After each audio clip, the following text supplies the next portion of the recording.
Teddy Long, before I forget, it was announced on Raw that Teddy Long is the newest inductee into the WWE Hall of Fame. And what can you say about the career of Teddy Long? I mean, when you really look up the career, it is a hell of a story.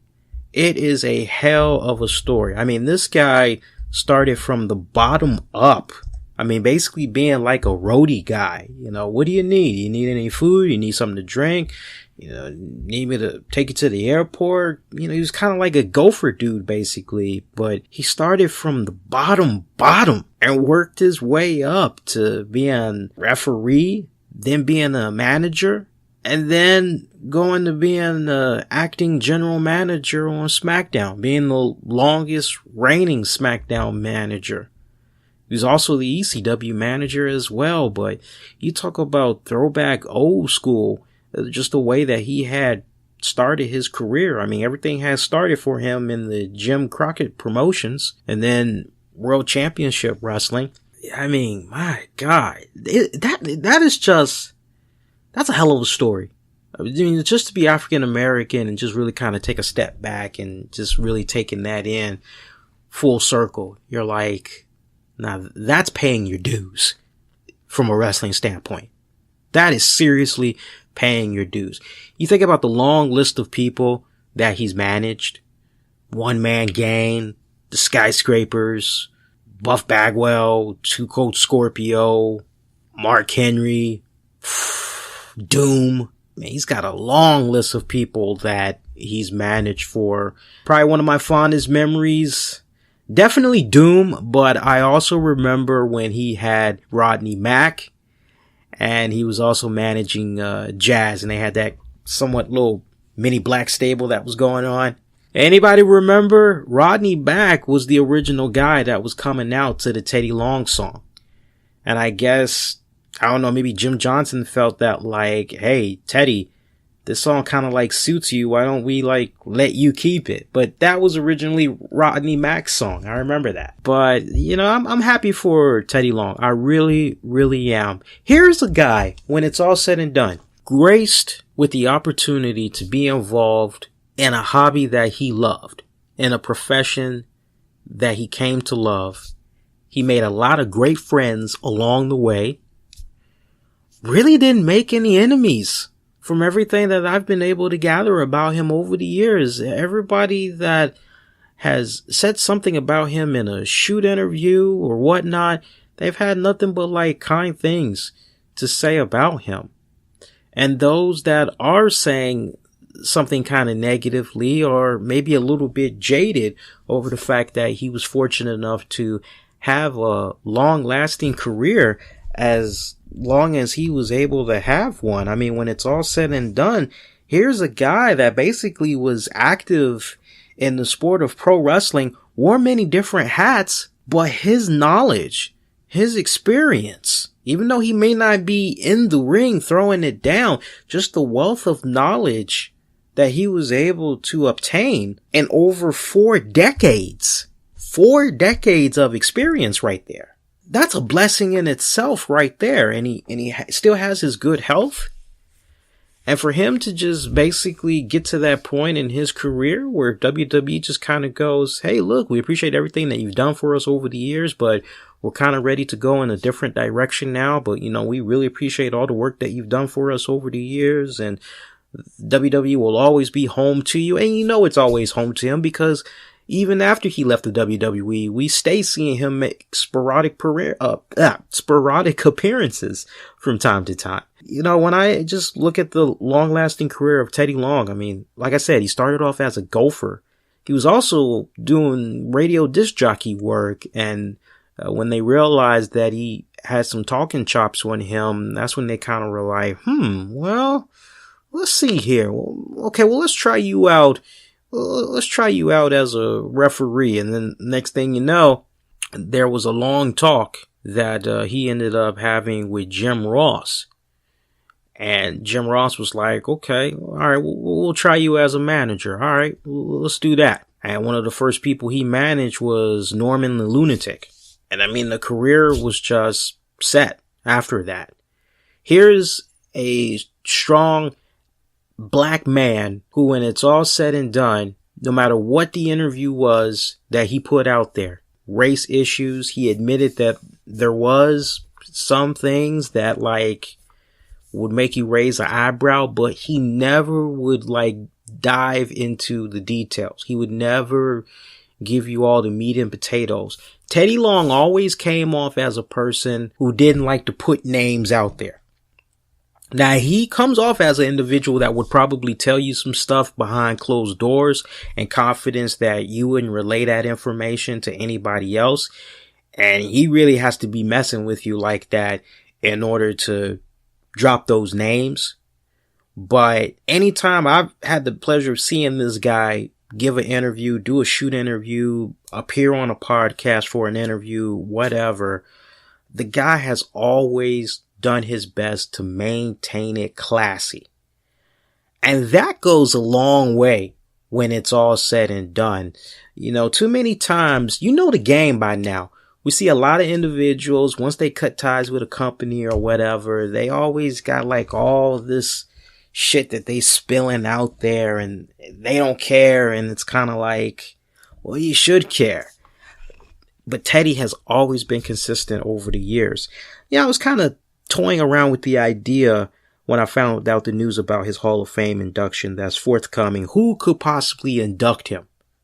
Going over the list of names of folks that's living right now, and yeah, Y2J, Chris Jericho, he definitely jumped out at me.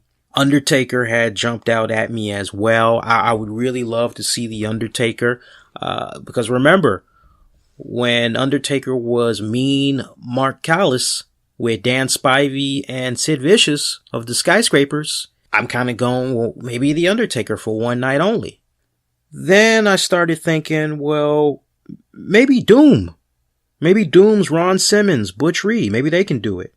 Or maybe the One Man Gang. Maybe Johnny B. Bad, aka Mark Merrill. But then I was like, well, shit, what about for one night only? What about good old JR? What about Jim Ross? Who better than the guy that pretty much got him really freaking started? And WWE, JR, they've kind of gotten to that point where they're on talking terms again.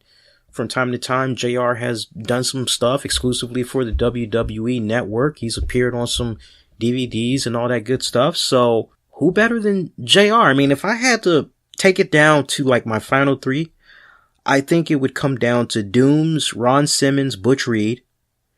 It would come down to JR. And I am eyeballing, it's a long shot, but if you couldn't get Undertaker, you gotta at least get Sid Vicious and Dan Spivey of the Skyscrapers. So we'll see how that plays out, but those are the three that I'm really looking at right now as far as like who could possibly induct him, especially if they say to Teddy, hey, so who would you like to induct you?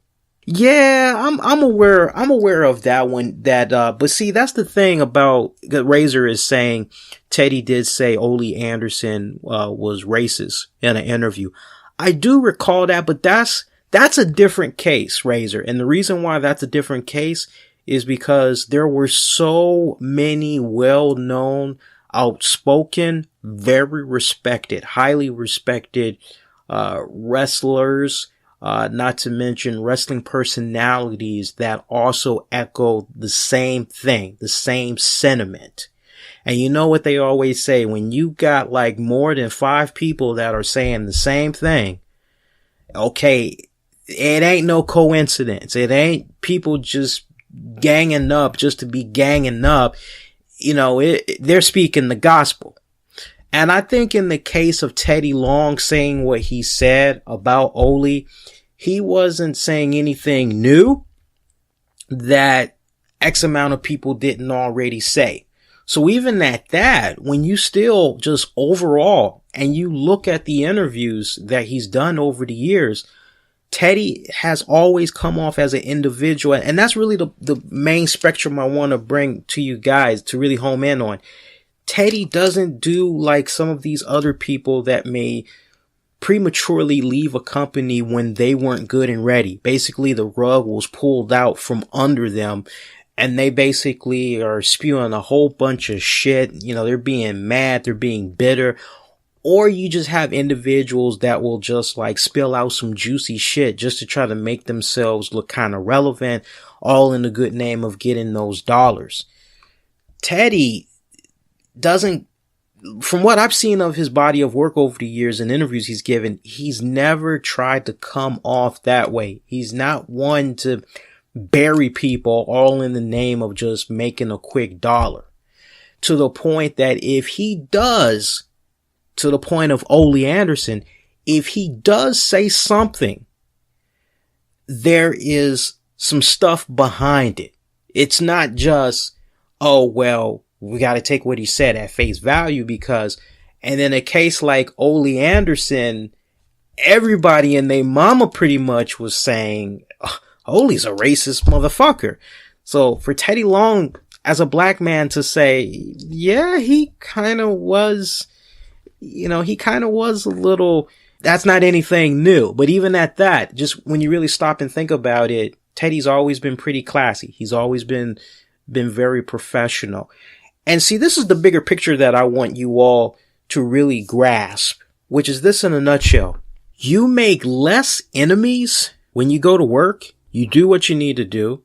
You do your work to the best of your ability. And as a result of that, you not only gain confidence in yourself, but you gain the confidence in your superiors and your peers. And with that comes respect. And as long as you are treating everybody the way that you want to be treated, which is with respect, you're coming to work, you're upbeat, you are classy, you're outgoing, you're being very friendly. Even when sometimes you could be having a really bad day and somehow you always manage to keep it upbeat, you manage to keep it professional, you are able to keep it classy, I guarantee you ain't gonna make no enemies. When a motherfucker brings up your name, oh, Lee?